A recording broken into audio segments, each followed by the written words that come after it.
Hello everyone and welcome back to English with Lucy. I'm right here in front of my favourite tree. A lot of you seemed to like it last time, so don't worry if not. I will bring back the white background when necessary. However, I have some very important news. Said is dead. Yes, that's right. The word said is dead now. We're not going to use it anymore. Obviously, I'm joking. However, English is my mother tongue and I overuse said. I actually remember having lessons at school when I was a little girl about alternatives for said. This really helped me with my writing and my vocabulary, so now, naturally, I'm going to pass that knowledge on to you.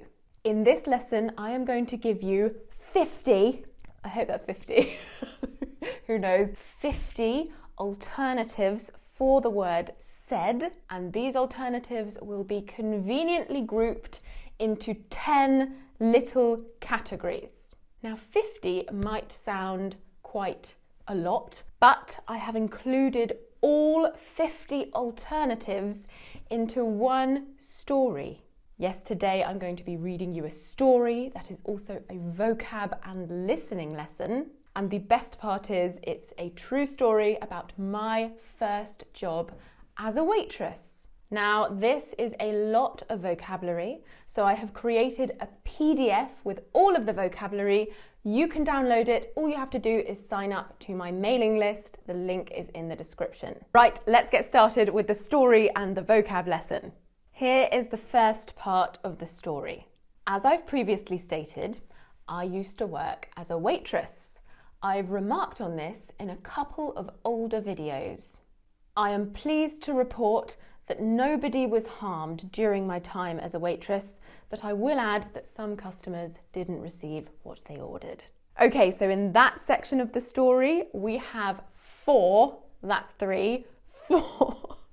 alternatives for said, and these are all grouped under the heading of no emotion or normal. You'll see going forward that a lot of the other alternatives have emotion or feelings attached to them, or they're used for a specific purpose. So we have 1, to state, 2, to remark, 3, to report, and 4, to add. Now onto the next group of alternatives. We have alternatives for when you're asking a question or replying. So this is how I got my first job. It's a conversation between me and my mum. How can I get a job when I live in a tiny village with no shops? I asked. Why don't you try the local pub? Answered my mum. That's a very good idea, I acknowledged. So later that day, I walked into the pub. Do you have any vacancies for a weekend waitress? I inquired. We might be able to make some space for you, replied the landlady, Linda. Please make space for me, I begged. Can I see your CV? She requested. I can show you my exam grades, but I don't have any work experience, I explained. Why would I care about your exam grades? This is a pub. You can start on Saturday, she retorted. Okay, we finished the second part of the story. This is all based on my experience. I remember feeling so embarrassed when they didn't want to see my exam grades. Let's take a look at the alternatives for said when you're asking questions. We have to ask, pretty normal. We also have to inquire, which means you want to receive information about something. To beg means you really want something. You're trying to persuade this person to do something. And we also have to request, which is maybe a little more polite. Moving on to answers, we have to answer, pretty simple. But an interesting one is to acknowledge. This means you accept something's true or you accept that something's good. You accept someone's idea. We also have to reply, to explain. They're fairly simple as well. But a really good one is to retort, which is to reply sharply, almost with a bit of attitude. Okay, let's move on to the next part of the story, and this includes alternatives for said that you can use to show happiness. When I got home to see my parents, Richard and Kim, I was so happy. I got the job, I rejoiced. I knew that landlady was completely nuts, joked my dad. You can't say that, Richard, laughed my mum.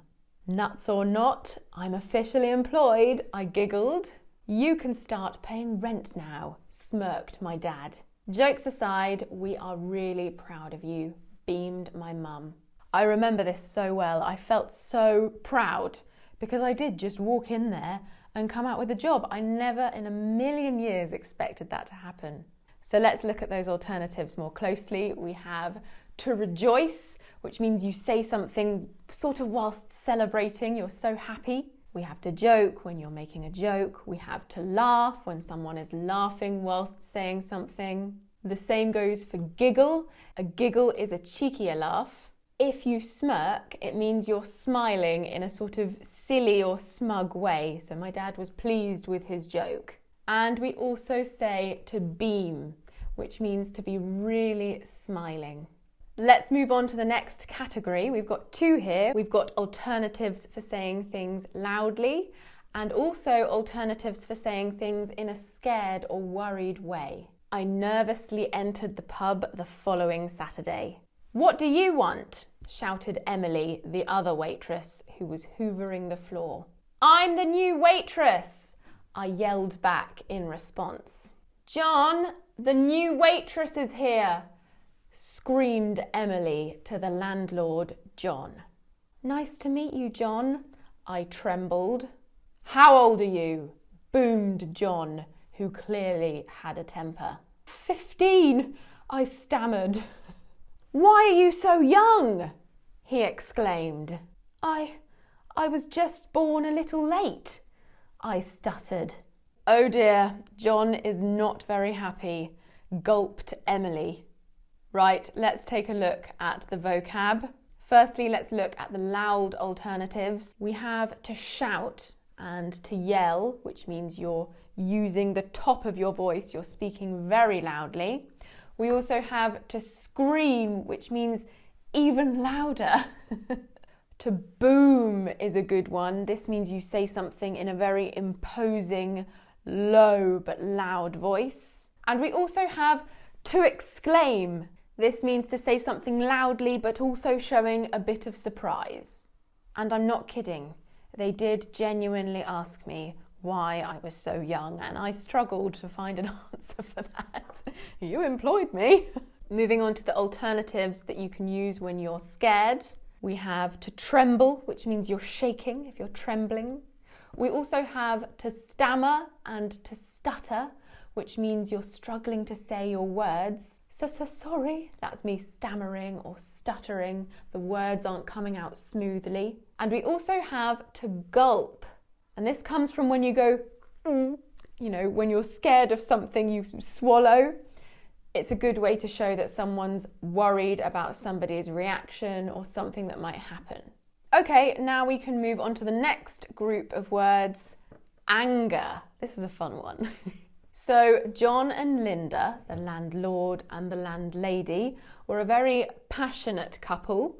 They fought like cats and dogs, but they loved each other very much. Here's an example of the first interaction that I heard between them on my first day. Where have you left the bottle opener? Demanded John. How should I know? Snapped Linda. You were the last one to use it, he thundered. No, I wasn't. You had a drink after closing yesterday, she fumed. Well, you must have moved it, he barked. I swear I haven't touched it, she hissed. Whatever, I've just found it, he grunted. Every time, she ranted. Oh, those were fun to do. So there are 8 here. It turns out there are lots of ways to show anger and annoyance. So to demand is to ask, but in an angry or insistent way. To snap is to say something in a quick or hurried way, normally with a negative attitude. So Linda said, "How should I know?" really quickly and nastily.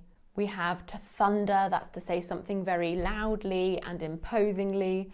To fume is to really show your anger whilst saying something. To bark, well, it comes from the sound a dog makes. They bark, and it's to say something like that, very loudly and maybe a bit aggressively. To hiss, this is a good one. This is when you're trying to hold in your anger. I said I didn't do it.